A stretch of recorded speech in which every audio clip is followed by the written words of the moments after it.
ram huai committee ziak tu extra chu chulung khuwa piang le seilian kania mol hun lai ni in junior school la om lo wangin no pang fel tak kan ni to nu poin ti tur mu mal nei heklowi kan hun tam jok chu ram hnuaya kan mang mai thina savave thangkam le luite dung zo a chak ai le kai kuang ilo zon chu kan ni tin na kan nei mai thina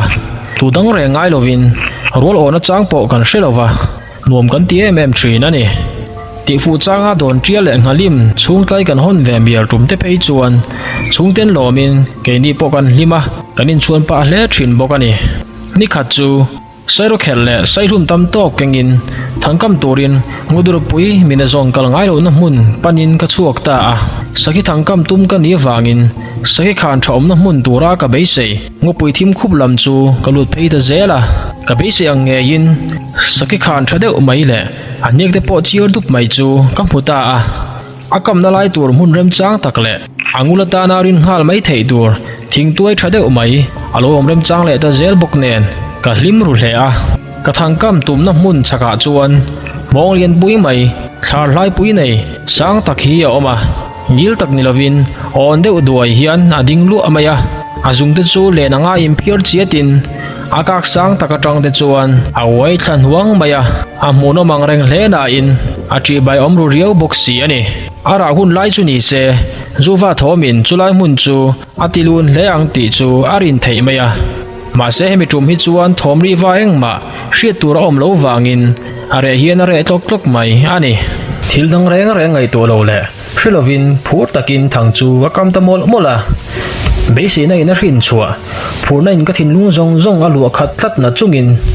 chum lo jing thim khup mai le ruwa phing phi siau tha fep fep te chuan min ti ko har ru hle boka sakhi chal lian tak lo ok ta mai ila kalom dan tur le thiantin min en dan tur te ka hisab ru rau rau boka chutinga beisi na bo ruwa kina min tuam mek lai chuan tongri ka hreda thlat maya makti na le khoilam tongri chu niang bo ti ngai tu na chuan ka thin lunga beisi na bo ruak te chu a chem kiang hal vek boka tunge moni chu le helai hun pilrila local ve mai chu o thangkam tum ani ve nge om sia kanin kam thua phei chuan azia lo hle anga tiru chungin kadinga thomom na lam chu hriat chen tumin bank ka chita a ngun taka ka ngai tha chung po in riom na chu ka hre thei ta mai lova an thu soi te po enge an soi ti ka hre thei bok lova ngun le zola ka ngai tu anuwa chuan le rula ani lovin chunglam dai ani ti ka hre chiang ta a makati e ma wangin kaman ruwa te kalsanin chempui hum chungin tongri ka hriat na lam chu ka chhota a chutia thom po dim mi lova khu khau khau chunga ka chholai chuan tongri ka hriat te chu are ta mi a makati ri ru hle nge nge a thui po ka chhoman lo ti a mong bul chu ka thleng chowa abula chuan ka dinga thom ri wa eng ma ka hriat tak lo wangin ka beng cheri aniang heng la tu ma local turan om lowang kam zo thoi la ho wang wang mayang tiri ru chungin ka thangkam na bun lama chuan ka chuk thale a ka ngai ro chu a thachi alo ka thangkam tur ka chun zom le chi chu chongri ka hrale ta a amma ka hriat ai ring le fi azok chiar nok nokin ka hrale ta a ngun takin ka ngai thla a enge an soi ti ero chu ka hre thei haulo an tong chu ring via win ka hresia enge an soi ti le eng tong nge ti po ka hriat thei lo wang chuan mi hring chuan ni lawang ti chu ka hre to maya chu wangin ka sairo khel le kep te chu agin chem pui hom chungin mong bul lam chu ka pan chho le tanal nala mong bul ka thlen chuan the meang lowin an re le tamaya melena pa om nem le thun hoi rol tak bi pui sui hlau em tu ma nga ma nei lowang ti mai tur mel pu si a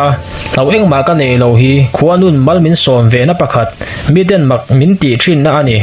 har sana tam tak ka pal tlang theina man ro poi mo tak tun thlenga kala kol that chu ani mi tam takin an hlau thin mui tha thrang ram huai ti ang reng chi reng reng hi chu hlau ve ngai mi lova hlau tur chi a po ka ngai lo atak mu tur po om hlei lo te chu ka te mai thin ti chuan chutia thom po om le tak lo wang chuan lulul chu ve in keip te chu le ya da in ka chem pui nen chuan mong kong chu ka lon ta a asang hle na in ri nine lo na nuama Karlova akak pui chu ka thleng chho tamaya thinglian tak anga lang kha akak pui atanga en chianin a chung kha korong veka thingkung ni lovin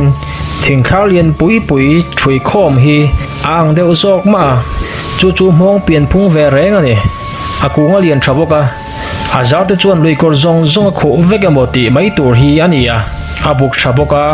abuk hnuai zong chu athim hi ana thim khup mai ani akak puya chuan mi som vel chu du tokin a thut thei ka ring harwa sur de renga wangin ka hu nep to a avo to buk nen ka thinarim rutlat to a akak puya chuan ka thurem sawa ti hian ka dita a tu tenge heta om cheu enge in suya enge in chior nok le in committee vem ni enga nge ka lo lon ve le in re le taxi le enge in soi ti khriat ka chak ve le asin khuilama nge in big bow tak vek le ka tia ma se chana reng om lovin keima tong ri bak thom dang reng hriat tur om talo bok nen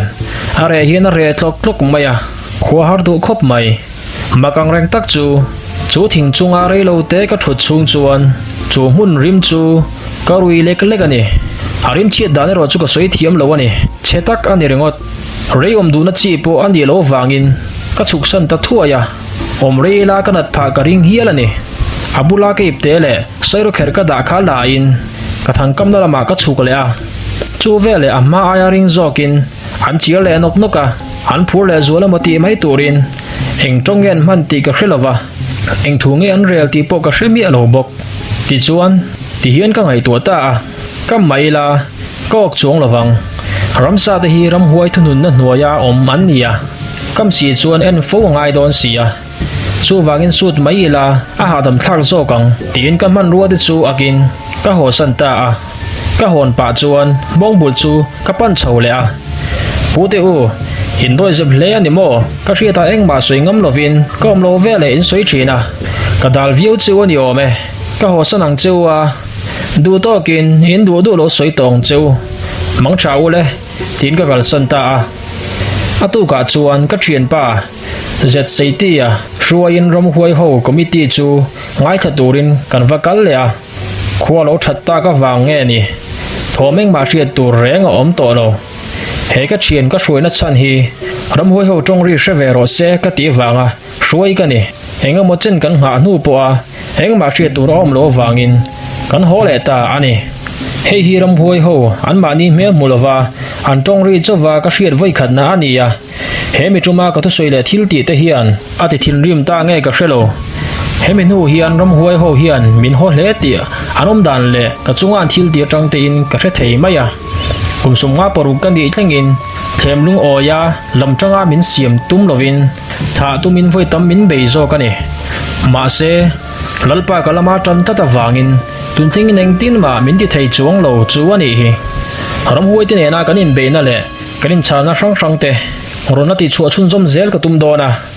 thing khate phei chu ka ngai tu chang hian an mel pian mang te po ka mit kha a ching takin alo lang le thina an mel ngai ka mu to te le min be tu thing khate phei chu tuna po hian in mu thutila ka hei ka ring lo ram huai hi takin a om lo an ti thin hi ke chon voi tam da kai sur puin ka lo be pui to a in sual chau ni lovin tong kam nge in voi tam tak kanin hau to ani amai ro chu eng tungen man kanin haulai te khan eng tungin nge men hau thin ti ro chu ka hrengai mi lo thung pastor thing khat chuan ram huai den hian in zol ni zok lo mo hetiang ema ram huai ne na in buai thin hi min ti thina ka chana chu ram huai ne in zol ni ta ila min that dei tonga sin ti hi ani tun ma pi pu te hun atanga an mun ser thin muna ka rie piangin min ti buai se thina ma se min ne tak ngai lo chu ani